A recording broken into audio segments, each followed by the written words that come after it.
Hello and welcome back to the Wise Money School. Today I'm going to talk about 7 don'ts if you want to become rich. We get lots of do advice, but I often think we don't get enough don't advice. This talk was inspired by receiving a negative YouTube comment this week. And it just made me think that why the negative comment? And you don't put yourself out there on YouTube or any type of public appearance if you can't handle some negative feedback. That's part of what you sign up for. So it wasn't that it was upsetting, it just caused me to think that I wonder why this person had to take the time to reply and comment with something negative.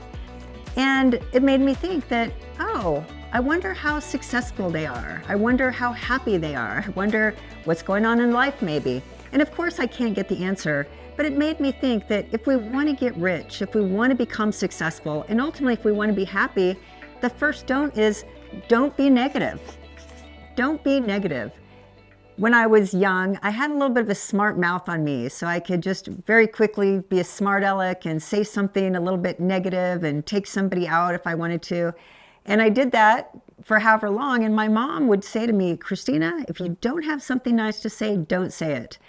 And it's true, like that still rings true in my ears. If I'm thinking something negative or if something negative wants to come out of my mouth, I catch myself because I just thought it was such a great piece of mom advice. If you don't have something nice to say, don't say it. So I think that's just a nice value maybe to hold. But really when it comes to becoming rich, we want to be positive. One, there's this money vibration. And this vibration of gratitude and appreciation and compliments and saying something nice, that goes so far. So if we want to attract money, if we want to become rich, being positive is such a big, important part of the equation. So don't be the negative Nelly. Don't be the negative Neil. Rephrase that, because we can even have a difference in opinion. Because I was thinking, if this person, maybe they thought my content was terrible. That's okay. My content might not resonate with everyone, but this person could have said, hey, I don't agree with anything you say, XYZ, but you know what, girlfriend? Good job putting yourself out there. It must take a lot of work and courage to start a YouTube channel and to write the scripts and do the hard work and do the recording. I really admire that. So we can take any type of honest opinion about something and rephrase it to be positive. And imagine to me or to somebody else, I'd have been like, oh my gosh, thank you. I accept that my content wasn't for you, but it felt really good for just to get the kudos on the hard work it goes into doing this. So yeah, don't be negative. All right, the number 2 don't. The number 2 don't is don't take advice from broke people. Don't take advice from broke people. And this one goes a long way because we have friends, we have family. And when we want to get rich, when we're trying to be successful, starting new businesses, doing side hustles, not going to the event that's going to cause us to stay out late and drink with friends while we want to get home and get to sleep so we can start our day early. But we get advice or feedback or negative comments from friends or family that can be very debilitating. So it's very important to protect ourselves from the negative comments, to protect ourselves from sometimes bad advice, because we respect the opinions of our parents. We respect the opinions of our friends. And so it goes in is something else my mom used to say, those little listening ears, Krisstina, be careful. And I used to say that to my kids, I'd be conscious of those little listening ears were always listening. And so I'd want to be conscientious of what I'd say in front of my children. But that's it. Those negative words or those opinions or that advice goes in our ears and it sits with us. So it's very important to be careful to not take advice of those that haven't done what we want to do. So that's first part of it. Don't take advice from broke people. The second piece to that is don't take advice from fake people. And that is hard to do today. I mean, social media everywhere. There's advice everywhere. And there's all these influencers and they have, massive followings and they're telling you what to do as though they've done it. And just because you've been able to blow up to 1 million followers on YouTube doesn't mean you can give good advice on becoming rich or even becoming successful in many cases, maybe teach you how to do a YouTube channel. But it's just to be careful. There's lots of fakes out there. And it's, what's true about marketing is that a good story sells better than the truth. So a lot of people out there have lots of sensational stories, but it doesn't necessarily mean that it's fact-based. And there's another quote that I like that says something that it's easier to profit from people's irrationalities, like exploiting people's rationalities versus trying to fix their rationalities. So the more rational and out there and better stories, many times we think, oh, those people are successful, I want to take advice. And in the same vein, I was watching this YouTube video, maybe earlier this week, and this YouTube, the man who was doing the YouTube video, he was talking about, he was watching a YouTube video from this influencer, and this influencer was saying, hey, you can make $100 a day by doing these type of hustles. And the first one is buy a lawnmower and gas, and you can make $100 a day extra by mowing people's lawns. And he said the second one is something that there's this business where if you go to the grocery store and you take a picture of a very specific type of product and you comment on it or survey it, then you send it in and they'll pay you. And then I think the third one they talked about was, lots of small businesses, they have terrible Google pages. And so you can go in and talk to the small business owner like, hey, I can take pictures and put them up on Google so that your Google ad will look better. And so this guy was saying, okay, I'm going to go test those things. So he went and bought the lawnmower equipment, he got it in his car, and he goes around and knocks on like 100 doors, and he's recording his time and his gas, and he's getting decline, and the next day. And he just realized, like, hey, this is a lot harder to try to make $100 a day than just knocking on doors and buying a lawnmower and gas, and there's your side hustle. Then he tested the one with the grocery products. The product wasn't in like 4 grocery stores that he went to, but then there's this caveat that when you sent it in and did the work, they had to approve it. He never did ran all over the city and did all these things and never got approved. So that hustle didn't work. And then on the business one, same thing. He knocked on like 1,000 business doors in his town, in his city. And the business owner's like, nope. And he was saying, granted, there might be a little bit more skill in here, but this idea was that, you could just make all this money by these super easy side hustles. And his whole YouTube channel is basically to contradict what these guys are saying. So all that to say, just be careful who you listen to.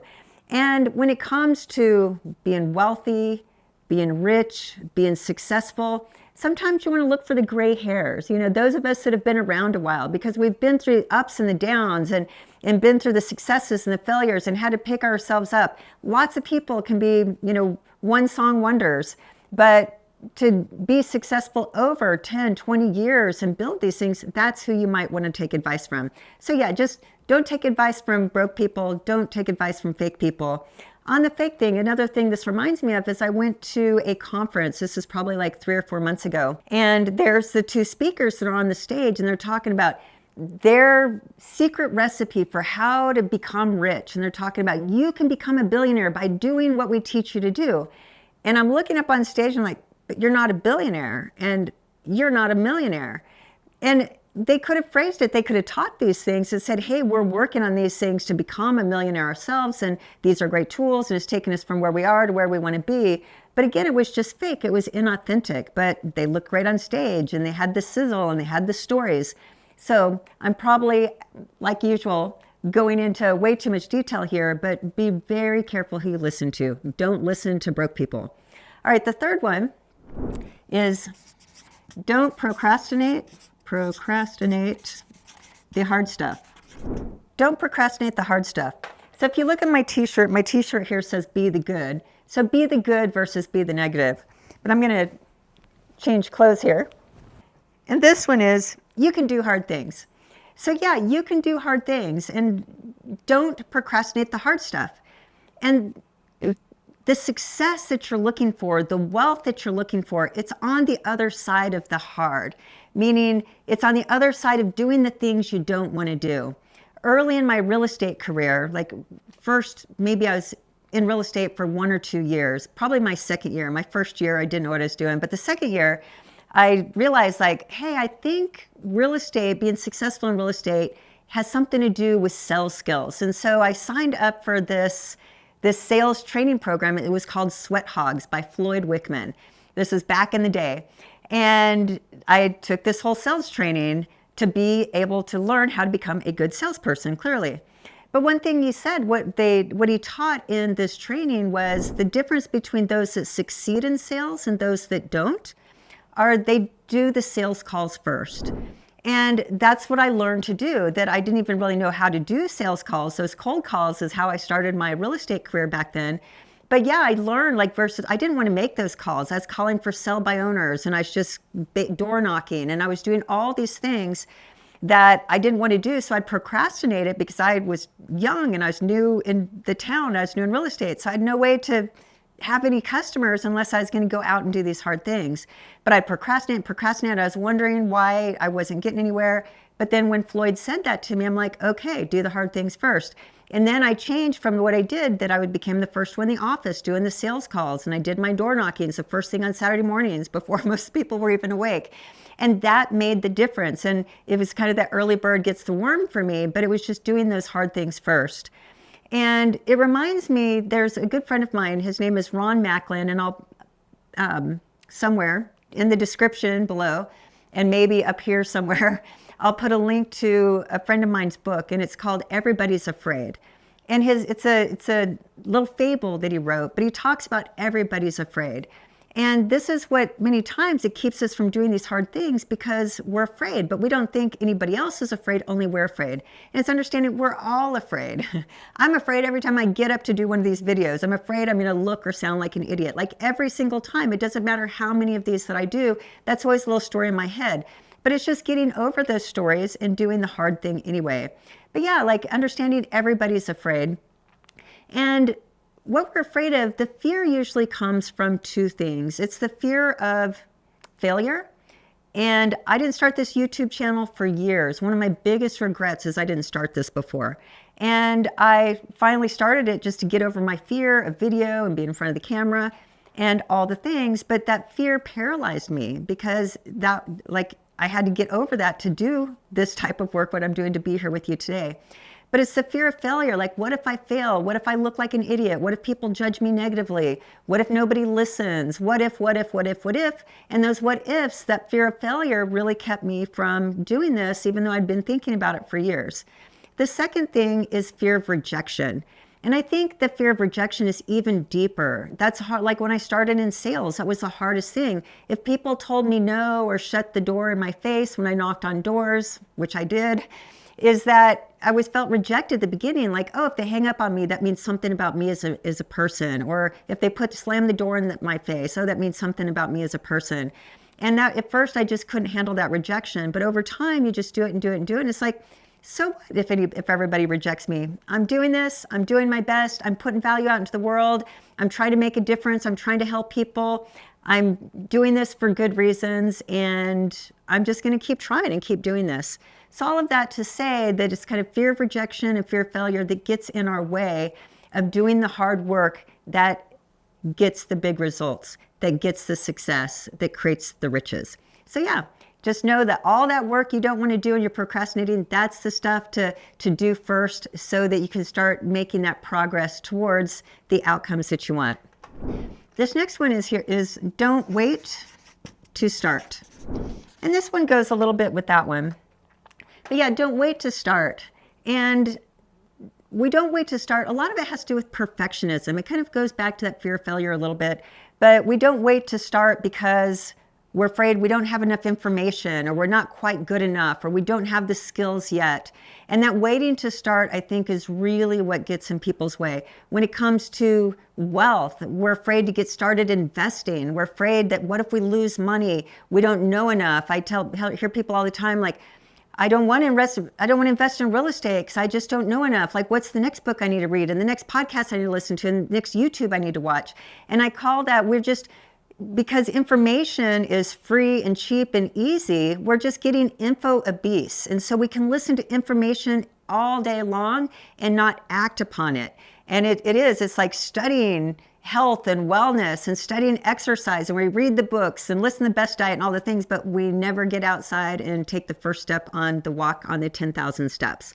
So it's important to start, and you're always starting as a beginner. Like everything, you're a beginner, so you have to know I'm a beginner. I've been doing this YouTube as an example now for about 6 months. And I think after 6 months, I'm so much better. If you go back to my first video, like don't, because it'll probably be embarrassing. But the difference between how I am now as opposed to that first video, I think I'm so much better now, but I'm only 6 months into it. I'm going to be so much better 6 months from now and 6 years from now. So don't let just the fear of being a beginner, a fear of looking bad, a fear of failure get in your way of getting started. Take action. Take action, take action. That's the do. You have to take action. So we don't want to be info beasts. We want to take in the information and then go do something with that information. But don't wait to start. All right, the next one here is don't be a lone ranger. And this is a big one. Don't be a lone ranger. It's, again, kind of in this vein of info beasts. What are we doing? Most of us are spending so much time alone. We're alone watching the YouTubes. We're alone walking and listening to the podcast or driving. We're alone watching Netflix or TV or whatever we're doing, but we're spending so much alone time when it comes to, learning and taking in a lot of this information. And the way we get rich, the way we get successful, nobody that has wealth, nobody that has great success has done it alone.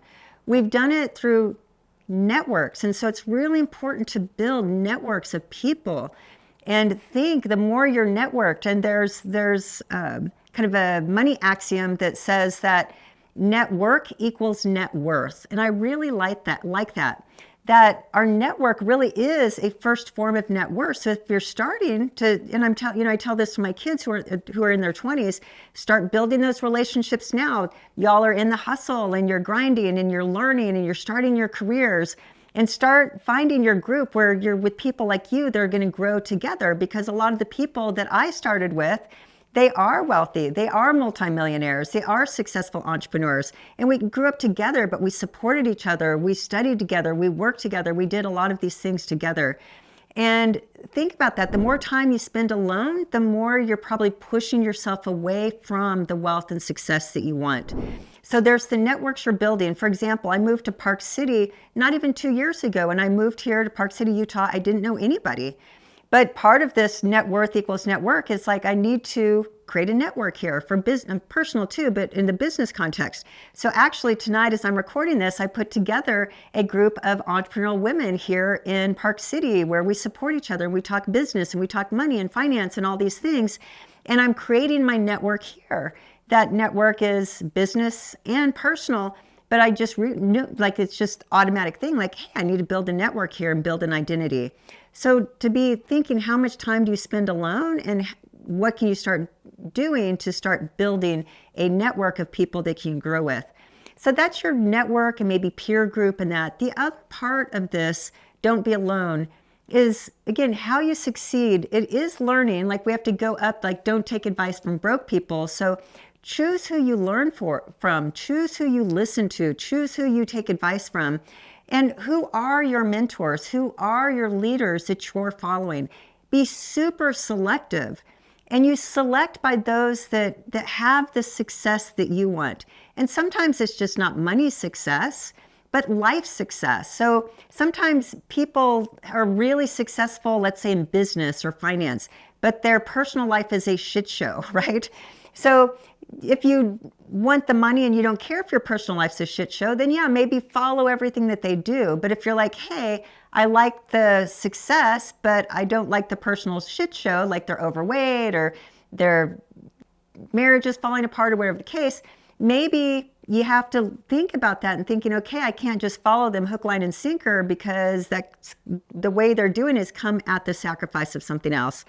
And there's a couple of really amazing leaders out there that I watch their stuff all the time.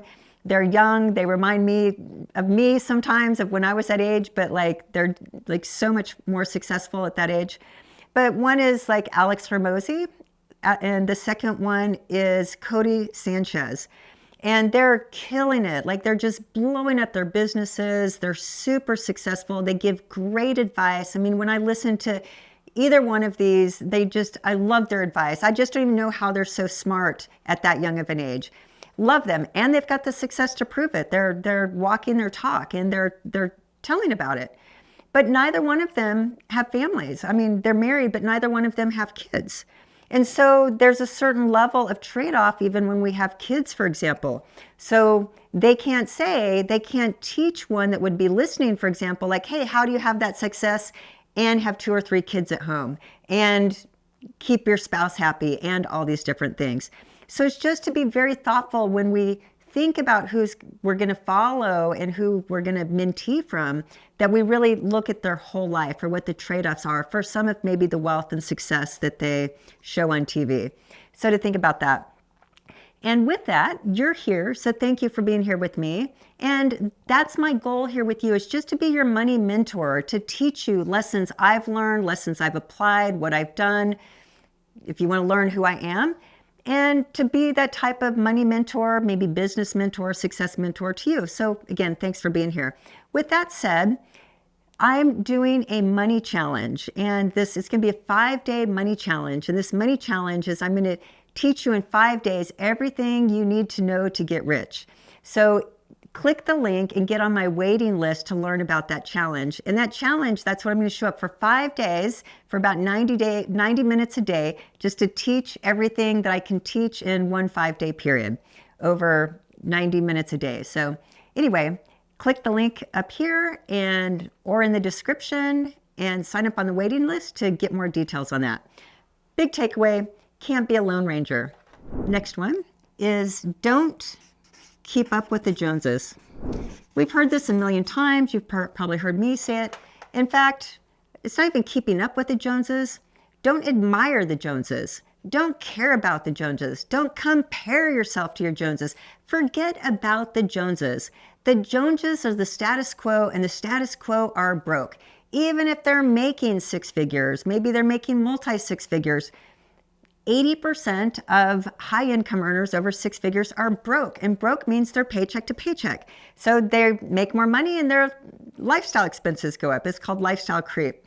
So you can't compare yourself to others. You can't care necessarily what other people think. That's what's keeping us broke, is that we get into a certain social class based on the amount of money that we make, and then we want to drive the same cars, and we want to live in the same hot size houses, and we want the same clothing, the same bags, and the same watches, and the same all the things, and we even want to maybe look better, look more impressive, look more successful. And we do that with what we buy to show off. And that is what's keeping us broke and unsuccessful. So don't do that. Don't care about the Joneses. Care about you, your family, your goals. If you want to become a millionaire, if you want to become financially independent, the Joneses ain't it. You have to do something differently. And it's all of these things up here. You can't be negative. You can't take advice from broke people. You have to do the hard stuff. You can't wait to start. You can't be a Lone Ranger. And again, these are the things to be different, to do things differently. So yeah, don't care about the Joneses. The other part of this, kind of what would go underneath that, part of what makes you different from the Joneses is when it goes to wanting to become rich. To become rich, here's the thing, you have to spend less than you make.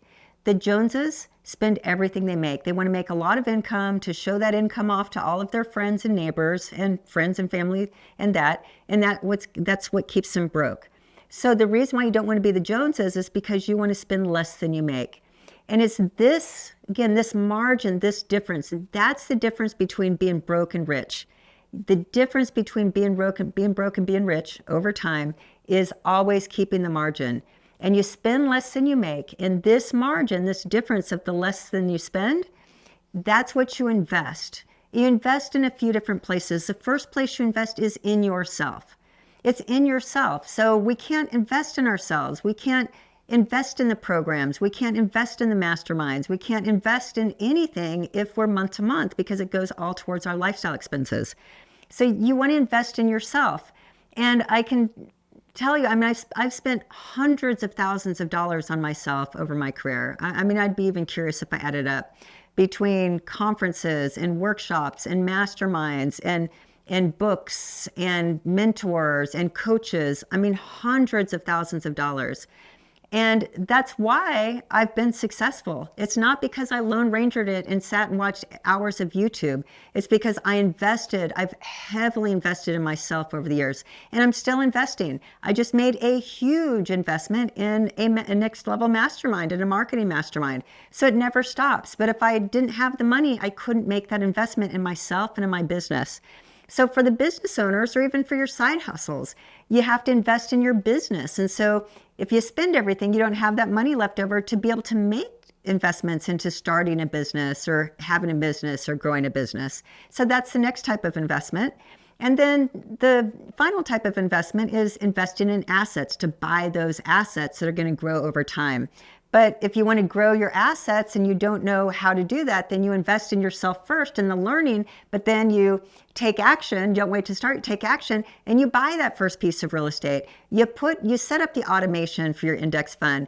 You sign up for my challenge so that you can learn money and start to get money working for you and getting out of just this infobesity, taking information, taking that action.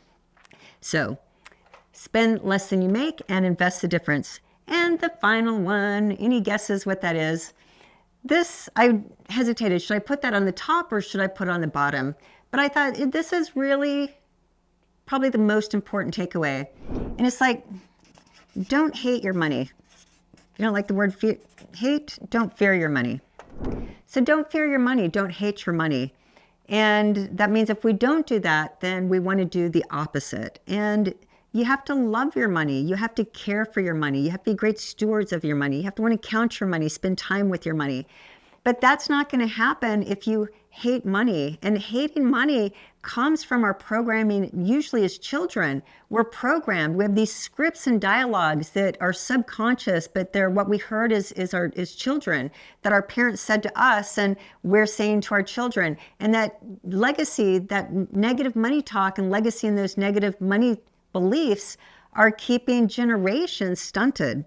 So you want to think about, what are these negative money beliefs? If you judge other people because they have money, that's a negative money belief.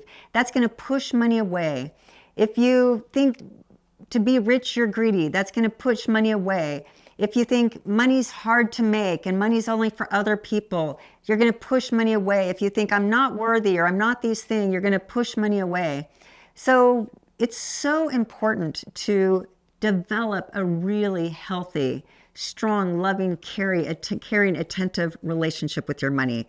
And if you just have so many negative thoughts and beliefs, then do the work.